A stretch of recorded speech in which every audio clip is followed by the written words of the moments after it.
नमस्कार, YouTube channel पर आपका स्वागत है। आज हम अध्ययन करेंगे संप्रभुता की अवधारणा, एकलवादी अवधारणा, कंसेप्ट ऑफ सॉवरेंटी। यह है BA first year political science, paper first, foundations of political science, राजनीति विज्ञान के मूल आधार में यूनिट सेकंड से संबंधित है। मैं doctor Mohanlal Goswami, assistant professor of political science, government girls college Hanumangarh. संप्रभुता या प्रभुसत्ता। संप्रभुता अंग्रेजी का शब्द सॉवरेंटी का हिंदी अनुवाद है। इस शब्द की उत्पत्ति लैटिन भाषा के सुपर व एनस शब्द से हुई, जिसका अर्थ है सर्वोच्च शक्ति। राज्य में ऐसी शक्ति का होना आवश्यक है जो आंतरिक व बाहरी रूप से स्वतंत्र व सर्वोच्च हो, वरना अराजकता की स्थिति पैदा हो जाएगी। यानी एक राज्य में, राजनीति विज्ञान में जैसा आप जानते हैं, राज्य देश को कहते हैं। एक देश के अंदर एक ऐसी सर्वोच्च शक्ति होनी चाहिए जो आंतरिक और बाहरी रूप से स्वतंत्र होनी चाहिए। ये राज्य का एक आवश्यक तत्व भी माना जाता है। वर्तमान में जो राज्य के आवश्यक तत्व होते हैं, 4 माने जाते हैं: निश्चित भूभाग, जनसंख्या, सरकार और संप्रभुता। यानी संप्रभुता सर्वोच्च शक्ति होती है जिससे देश आंतरिक और बाहरी रूप से स्वतंत्र होता है। 1947 से पहले भारत के पास निश्चित भूभाग, जनसंख्या, सरकार थी, परंतु संप्रभुता नहीं थी। तो 15 अगस्त 1947 को जो ट्रांसफर ऑफ पावर हुआ, उसी से संप्रभुता भारतीयों के हाथ में आई। इस शब्द का सर्वप्रथम प्रयोग 1576 में 1576 में बोदान ने अपनी पुस्तक 6 बुक्स कंसर्निंग रिपब्लिक में किया। उसके शब्दों में संप्रभुता सर्वोच्च शक्ति है जो कानून के नियंत्रण से परे है, यानी कानून से ऊपर है वो, और वे सर्वोच्च शक्ति माना गया था उसको। ग्रोशियस ने अपनी पुस्तक on the law of war and peace में लिखा कि उस व्यक्ति आदि में निहित सर्वोच्च राजनीतिक शक्ति है जिसके कार्य अन्य किसी पर आश्रित न हो तथा जिसकी इच्छा का उल्लंघन न किया जा सके। यानी उस व्यक्ति में, उसमें राजनीतिक शक्ति के रूप में निहित है जिसकी आज्ञा का उल्लंघन नहीं कर सकते, यानी देश के अंदर कोई सर्वोच्च शक्ति है। गार्नर के शब्दों में संप्रभुता राज्य की ऐसी विशेषता है जिसके कारण वह केवल अपनी इच्छा से बंधा होता है, यानी वो अपनी इच्छा से बंधा होता है, किसी दूसरे के अधीन नहीं होता। विलोबी ने अपनी पुस्तक the nature of the state में लिखा, संप्रभुता को राज्य की सर्वोच्च इच्छा कहते हैं। जेलिने के शब्दों में संप्रभुता राज्य की वह विशेषता है जिसके कारण स्वेच्छा के अतिरिक्त उस पर कोई कानूनी अंकुश नहीं हो सकता। यानी इसको खुद की जो स्वेच्छा है, खुद की इच्छा है, वही एक नियंत्रण है, औरों के नहीं है। ये जो परिभाषाएं हैं, इसमें संप्रभुता के कानूनी सिद्धांत के लक्षण नजर आते हैं। यानी कानूनी दृष्टि से एक कोई सर्वोच्च होता है, वह संप्रभुता को निरंकुश, मौलिक, स्थायी, अविभाज्य तथा अहस्तांतरणीय बताते हैं। निरंकुश यानी सबसे ऊपर है, मौलिक है, स्थायी है, वो अस्थायी नहीं हो सकती, अविभाज्य यानी उसका विभाजन नहीं कर सकती, विभाजन होते ही अलग हो जाती है, और अहस्तांतरणीय यानी दूसरे को नहीं दे सकते। अब हम देखेंगे संप्रभुता के प्रकार। ये आप स्लाइड पर देख सकते हो, मुख्य रूप से इसके 4 प्रकार हैं। पहला, नाम मात्र व वास्तविक संप्रभुता। नाम मात्र या औपचारिक संप्रभुता का अर्थ उस शासक, राजा या संप्रभु से होता है जिसे वास्तविक अधिकार नहीं होते, परंतु सरकार का प्रमुख या अध्यक्ष वही माना जाता है तथा सरकार के महत्वपूर्ण कार्य उसी के नाम से किए जाते हैं, जैसे ब्रिटेन का सम्राट व भारत का राष्ट्रपति। यह संसदीय प्रणाली में होता है। इसमें जैसे ब्रिटेन का सम्राट या भारत का राष्ट्रपति नाम मात्र के लिए प्रमुख है। जो वास्तविक शक्तियों का प्रयोग किया जाता है वो प्रधानमंत्री द्वारा किया जाता है, कैबिनेट के साथ मिलकर प्रधानमंत्री द्वारा ही किया जाता है। तो नाम के लिए ब्रिटेन का सम्राट और राष्ट्रपति ऊपर है, और वास्तव में शक्तियां प्रधानमंत्री के पास होती है, उसी की सलाह से वह काम करता है। यह अंतर संसदीय प्रणाली में ही होता है, अध्यक्षात्मक में नहीं होता। दूसरा, विदित व तथ्यत, डी फैक्टो एंड डी ज्यूरे।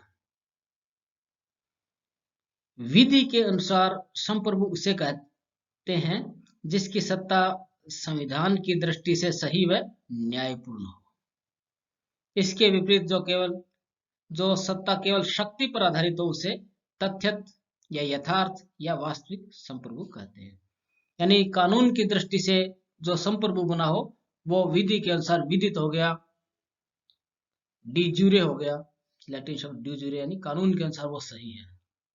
परंतु कई बार ऐसा होता है कि कोई व्यक्ति, तानाशाह या सेना का जनरल सत्ता पर अधिकार कर लेता है, कब्जा कर लेता है, तो वह तथ्यत यानी डी फैक्टो, फैक्ट यह है कि उसके पास संप्रभुता चली जाती है, उसका प्रयोग करता है, वह तथ्यत संप्रभु होता है।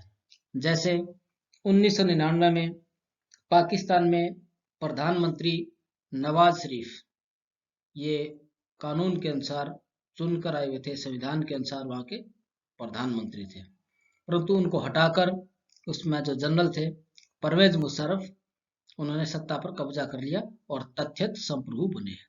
तो यहाँ ऐसी स्थिति आती है, विधि के अनुसार नवाज शरीफ संप्रभु और तथ्य के अनुसार परवेज मुशर्रफ तथ्यत संप्रभु बन गए। ये जहाँ क्रांति वगैरह होती है उसमें ये अंतर पैदा होता है। तीसरा, वैधानिक व राजनीतिक संप्रभुता। वैधानिक यानी कानून के अनुसार। एक राज्य में कानूनों का निर्माण करने व पालन कराने की सर्वोच्च शक्ति जिसके पास होती है वह वैधानिक या कानूनी संप्रभु होता है। इसे न्यायालय स्वीकार करता है और इसका प्रयोग कार्यपालिका करती है। कार्यपालिका कानूनों को पालन कराने की सर्वोच्च शक्ति होती है। निर्माण कराने की, पालन कराने की जो शक्ति होती है वो कानूनी संप्रभु होता है। इसका समर्थन जो किया बोदान, हॉब्स व बेंथम ने किया। व्यवस्थापिका कानून बनाती है और कार्यपालिका समानता लागू करती है। तो ये जो कानूनी सत्ता है इसको प्रभावित करने वाली शक्तियों को राजनीतिक संप्रभुता कहते हैं। यह जनता के अंदर मानी जाती है और ये राजनीतिक संप्रभुता इसका प्रयोग भी संसद करती है। डाइसी ने लिखा कि कानूनी संप्रभु के पीछे एक और शक्ति विद्यमान है जिसके सामने कानूनी संप्रभु को भी झुकना पड़ता है। यानी जो कानूनी संप्रभु है उसके पीछे कोई सत्ता है, एक और शक्ति विद्यमान है जिसके सामने कानूनी संप्रभु को झुकना पड़ता है, वो राजनीतिक संप्रभुता होती है। और गिल क्राइस्ट के शब्दों में राजनीतिक संप्रभुता उन प्रभावों का योग है जो कानून के पीछे होती है। ये कानून के पीछे होती है और ये राजनीतिक संप्रभुता मान जाती है। फिर है लोक या लोकप्रिय संप्रभुता। लोक का मतलब जनता की, इसका अर्थ है जनता की संप्रभुता। सर्वप्रथम इटली के दार्शनिक मार्सिलिया ऑफ पंडुआ ने डिफेंसर पैसिस अपनी पुस्तक में पोप की सत्ता को चुनौती दी। वह माना कि शासक की नीति जन सहमति पर आधारित होनी चाहिए। इटली में पोप की सत्ता थी, जो ईसाइयों का सर्वोच्च धार्मिक गुरु होता है, उसी की सत्ता मानी जाती थी। परंतु उन्होंने माना कि जो जनता है या जनता की होना चाहिए, जो शासक कोई भी इसका जन सहमति पर आधारित होना चाहिए। इसका जो सर्वश्रेष्ठ वर्णन किया वो रूसो सोशल कॉन्ट्रैक्ट ग्रंथ में। उन्होंने राज्य की सत्ता को सामान्य इच्छा जनरल विल पर आधारित माना और रूसो को ही लोकप्रिय संप्रभुता का जनक माना जाता है। इसका समर्थन सिसरो व आल्थुजियस ने किया। इसका विकास देवी अधिकारों के विरोध में हुआ। इससे पहले देवी अधिकारों पर जोर दिया जाता है कि राजा को देवी यानी देवता ने बनाया है, ईश्वर ने बनाया है और उसी के अधिकार, उसी के आदेशों का पालन करना चाहिए, उसका विरोध नहीं कर सकते। तो इसके विरुद्ध में यह है कि ये जनता पर आधारित होना चाहिए और राज्य जो बना है वो देवता या भगवान ने नहीं बनाया राज्य और राजा को, और लोगों ने आपसी समझौता करके बनाया है इसको। सिसरो के शब्दों में, सिसरो ने पुस्तक जो लिखी द रिपब्लिक, इसका लैटिन नाम डी लेगाबस है। उन्होंने माना कि शासन की अंतिम शक्ति जनता के अंदर निहित है। एक बात स्पष्ट करना चाहता हूं, इनको सिसरो की जो बुक है जो द रिपब्लिक है और प्लेटो की जो बुक है वो रिपब्लिक है ओनली। आल्थुजियस ने अपनी पुस्तक सिस्टमैटिक एनालिसिस ऑफ पॉलिटिक्स में राज्य की उत्पत्ति सामाजिक समझौते से मानी। वह लोकप्रिय संप्रभुता की धारणा दी। सामाजिक समझौतावादी विचारक हॉब्स, लॉक और रूसो है जो राज्य को और जन सहमति पर आधारित मानते हैं, सामाजिक समझौते द्वारा राज्य की उत्पत्ति मानते हैं। ये लोकप्रिय संप्रभुता यानी देवी उत्पत्ति अधिकारों के विरोध में आया। इसके ये 4 प्रकार बताए संप्रभुता के। 4 प्रकार माने नाममात्र व वास्तविक, विदित व तथ्यत, वैधानिक व राजनीतिक, लोकप्रिय संप्रभुता। अब हम देखेंगे संप्रभुता की एकलवादी अवधारणा, मोनिस्टिक थ्योरी, अर्थ और इसका परिभाषा। सर्वोच्च संप्रभुता संपन्न राज्य का सिद्धांत ही एकलवादी सिद्धांत कहलाता है। इसके अनुसार राज्य की समस्त शक्ति एक ही बिंदु पर केंद्रित होती है और वह बिंदु राज्य है। वह निरंकुश सरकार का सिद्धांत बन जाता है। इसका समर्थन किया बोदान, हॉब्स, बेंथम, हीगल व जॉन ऑस्टिन ने किया।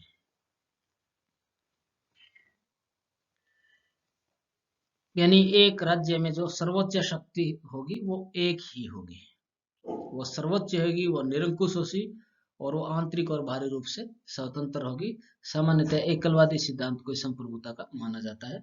बाद में बहुलवादी सिद्धांत भी आया। इसमें हम देखेंगे जो मुख्य विचारक है, इसमें 4 हैं। बोदान ने अपनी पुस्तक 6 बुक्स कंसर्निंग रिपब्लिक 1576 में संप्रभुता शब्द का शब्द पहली बार प्रयोग किया था। इसमें लिखा कि संप्रभुता वह सर्वोच्च शक्ति है जो कानून द्वारा नियंत्रित नहीं है, यानी वह सर्वोच्च शक्ति माना इसको। बोदान फ्रांसीसी विचारक है और वह यह विचार उन्होंने मध्य युग में चर्च और राज्य संघर्ष से लिया। उन्होंने सर्वप्रथम संप्रभुता शब्द का प्रयोग किया था। मध्यकाल में एक विवाद था चर्च और राज्य। इसमें चर्च और उसके जो सर्वोच्च धार्मिक अधिकारी या गुरु कह सकते हैं वो पोप थे और एक तरफ राज्य। इन दोनों में संघर्ष था कि ऊपर कौन है, चर्च ऊपर है या राज्य ऊपर है। तो जिस तरह विचारक आए उन्होंने धीरे धीरे माना कि राज्य के पास संप्रभुता है तो धार्मिक राज्य ऊपर होता है और चर्च इसके नीचे है। परंतु पोप की धारणा या व्याख्या थी कि चर्च ऊपर है और राज्य उसके अधीन है। इन्होंने मध्य युग से अवधारणा ली। उन्होंने माना कि राज्य ऊपर है, सबसे ऊपर है, परंतु उन्होंने व्यवहार में संप्रभुता पर 5 प्रतिबंध लगाए कि वो इन प्रतिबंधों का उल्लंघन नहीं कर सकता। 5 ये हैं। देवी या ईश्वरीय विधि, देवी या ईश्वर की जो विधि है उसकी व्याख्या धार्मिक लोग करते हैं, तो वो सबसे ऊपर है ईश्वरीय विधि। दूसरा प्राकृतिक विधि, जो प्रकृति के अनुसार सही है, प्राकृतिक विधि। संवैधानिक कानून। चौथा संपत्ति का अधिकार और 5वां रीति रिवाज या फ्रांस का सेलिक लॉ। जो रीति रिवाज होते हैं उनमें फ्रांस में उनको सेलिक लॉ कहा गया। तो इन 5 बातों का कोई भी संप्रभु उल्लंघन नहीं कर सकता। संप्रभु इन सब का उल्लंघन नहीं कर सकता, यानी प्रतिबंध लगा दिया उन्होंने। सर्वोच्च तो है परंतु सर्वोच्च शक्ति माना, परंतु फिर भी उस पर प्रतिबंध लगा दिया। तो इस पर सेबाइन प्रसिद्ध विचारक है, उन्होंने एक बुक लिखी है हिस्ट्री ऑफ पॉलिटिकल थ्योरी। ये सेबाइन और थॉमस एल्फॉर्सन की बहुत ही प्रसिद्ध बुक है। ये हिस्ट्री ऑफ पॉलिटिकल थ्योरी में कहा कि बोधान अपने विचारों में न तो मध्य युगीन रह गया और न ही आधुनिक। ऐसा इसलिए कहा क्योंकि मध्य युगीन होता तब तो फिर पोप को सर्वोच्च मानता, और आधुनिक होता तो 5 प्रतिबंध नहीं लगाते। तो यानी एक तरह से दो बातें एक साथ हो गई, संप्रभु को सर्वोच्च भी मान लिया और उस पर प्रतिबंध भी लगा दिया। इसके बाद विचारक आता है होब्स। होब्स ने इसका वर्णन जो अपना प्रसिद्ध ग्रंथ था लेवियाथन में किया। ये ब्रिटेन का विचारक है। इन्होंने निरंकुश संप्रभु का समर्थन किया और संप्रभु को उन सभी बंधनों से मुक्त कर दिया जो बोधान ने लगाए थे। होब्स भी सामाजिक समझौतावादी विचारक है। इन्होंने माना कि राज्य का निर्माण लोगों ने आपसी समझौते द्वारा किया है और उसके बाद जो संप्रभु बना वो बिल्कुल सर्वोच्च, शक्तिमान, अविभाज्य व अमर्यादित है, उस पर कोई सीमाएं नहीं है।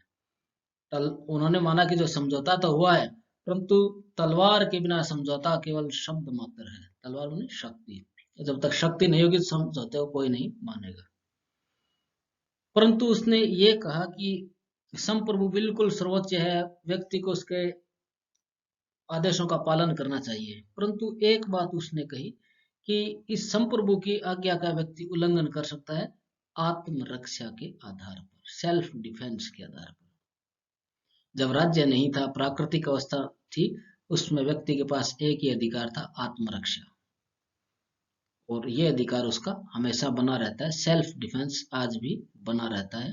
आज भी और कानून के अनुसार कोई सेल्फ डिफेंस में का अधिकार व्यक्ति को होता है कि उसमें किसी की मृत्यु हो जाती है सेल्फ डिफेंस में, तो अभी व्यक्ति का कुछ न बचाव ही होता है उसमें। ये सेल्फ डिफेंस सबसे महत्वपूर्ण मामला है।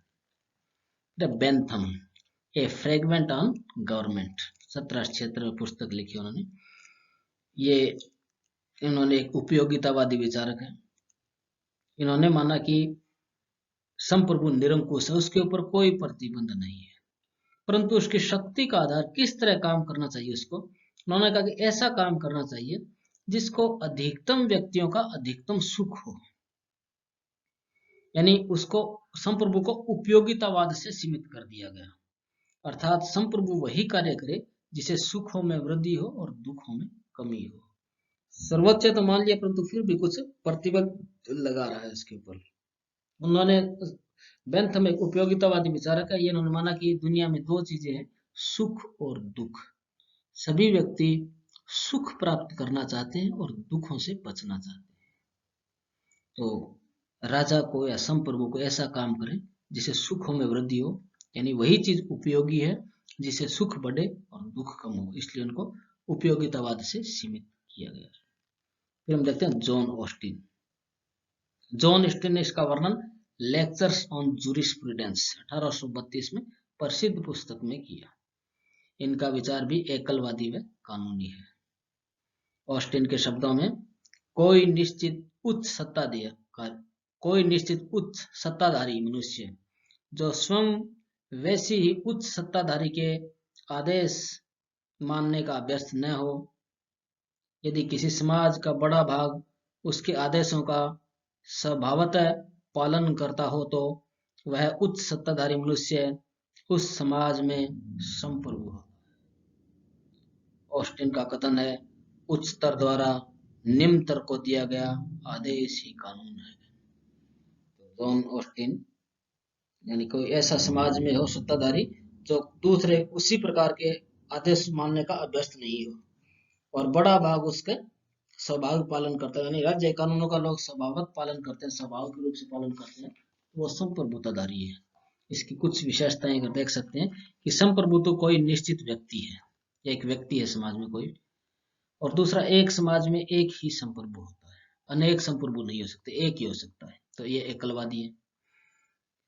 और तीसरा उसका जो पालन है समाज का अधिकांश भाग स्वभावतः करता है, यानी जो उसके आदेश होते हैं या कानून होते हैं उसका लोग स्वाभाविक रूप से पालन करते हैं, उसकी आदत में होता है।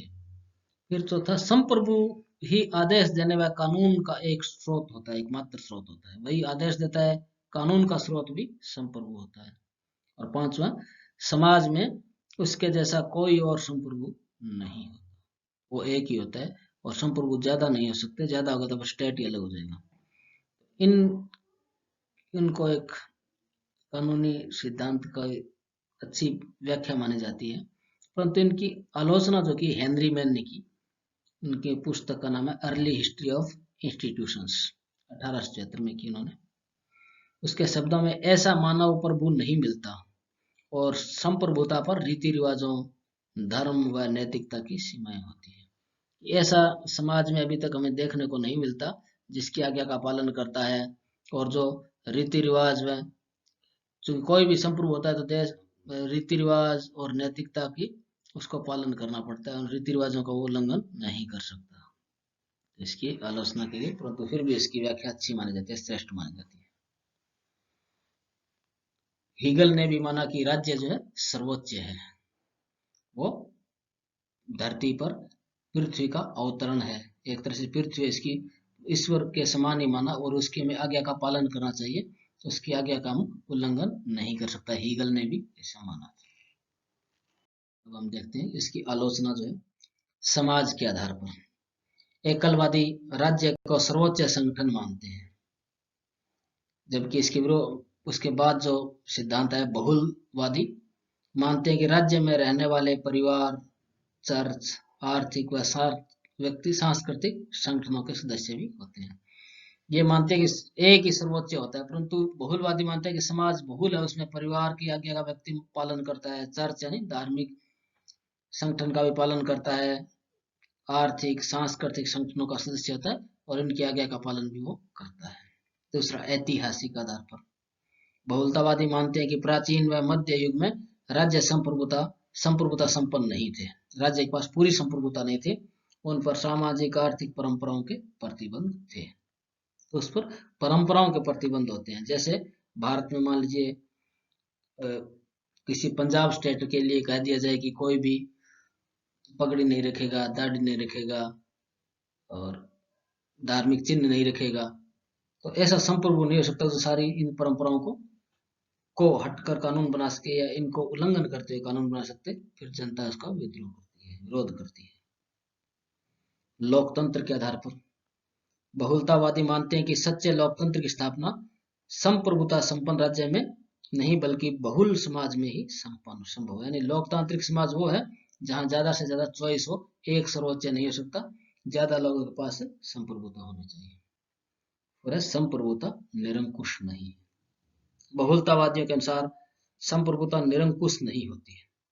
राज्य के अंदर रीति रिवाजों व अंतर्राष्ट्रीय क्षेत्र में राज्य के अधिकारों, संधियों, कानूनों का पालन भी उसे करना पड़ता है। तो देश में जो रीति रिवाज हैं और उनका भी उसको पालन करना पड़ता है, उसी के अनुसार कानून बनाए जाते हैं। जब कानून बनाए जाते हैं तो सामाजिक परंपराओं, रीति रिवाजों का ध्यान रखा जाता है। इसके साथ साथ संधियों का, अंतर्राष्ट्रीय संधियों का, कानूनों का भी देश को पालन करना पड़ता है। तो ये आलोचना मानी जाती है। फिर भी निष्कर्ष रूप में कह सकते हैं कि इन सब आलोचना के बावजूद भी आज भी संप्रभुता का जो एकलवादी है, मोनिस्टिक थ्योरी ऑफ सॉवरेंटी ही प्रचलित है और मान्य सिद्धांत है। इसी के आधार पर सिद्धांत सभी विचारक कुछ शब्दों के हेर फेर के आधार के बावजूद भी वो सहमत है कि एक राज्य में एक ही संप्रभु होना चाहिए। भारत है तो भारत में एक ही संप्रभु होगा, और ये राज्य का आवश्यक तत्व भी है। जैसे मैंने शुरू में बताया, निश्चित भूभाग, जनसंख्या, सरकार व संप्रभुता, ये राज्य के 4 आवश्यक तत्व हैं। तो इन चारों आवश्यक तत्वों में संप्रभुता सबसे महत्वपूर्ण है। जैसा कि अगर संप्रभुता किसी स्टेट के पास, राज्य के पास नहीं है, तो वो पूरी तरह से स्वतंत्र नहीं माना जा सकता। जैसे भारत 1947 से पहले एक संप्रभु नहीं था। अगर हम देखना चाहें कि भारत में कौन संप्रभु है, ये क्वेश्चन कई बार पूछा जाता है, तो कानूनी रूप से संविधान संप्रभु है, संविधान सबसे ऊपर है। ब्रिटेन में संसद संप्रभु है। विश्व में एकमात्र ऐसा देश है जहां पर संसद संप्रभु है, क्योंकि उस पर न्यायिक पुनरावलोकन लागू नहीं है। कानूनी रूप से भारत में संविधान संप्रभु है। विधायी रूप से संप्रभु है, राष्ट्रपति व संसद संयुक्त रूप से संप्रभु है। विधायी संप्रभु हुआ राष्ट्रपति व संसद, संवैधानिक संप्रभु है राष्ट्रपति, और राजनीतिक संप्रभु है भारत के लोग। 4 प्रकार के कानूनी संप्रभु संविधान, विधायी संप्रभु राष्ट्रपति व संसद संयुक्त रूप से, संवैधानिक संप्रभु राष्ट्रपति, और राजनीतिक संप्रभु भारत के लोग। इस वीडियो को आप ध्यान से देखिए और उम्मीद है ये आपको समझ में आएगा, और काफी महत्वपूर्ण अवधारणा, इसको आपको समझना चाहिए। धन्यवाद।